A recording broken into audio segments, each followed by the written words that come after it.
Qué rico, por favor, este guiso de garbanzos con carne. Así da gusto que haga frío, pero te voy a enseñar cómo lo puedes preparar. Comenzamos cortando la carne en cubos.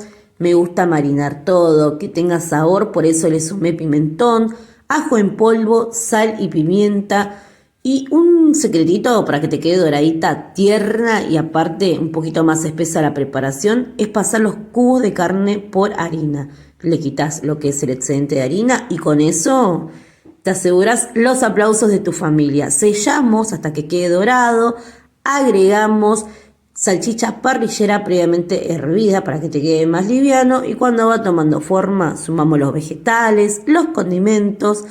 A medida que se va a ir cocinando, levantamos ese fondo con un poco de vino tinto que queda muy pero muy rico, que se evapore el alcohol y llega el momento de agregar el tomate triturado, las hojitas de laurel y por último el caldo.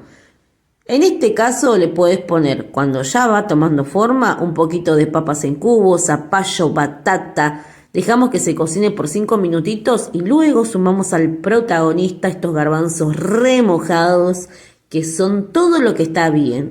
Cuando está todo cocido, acompañamos esta delicia con una lluvia de queso sardo barraza. ¡Qué rico!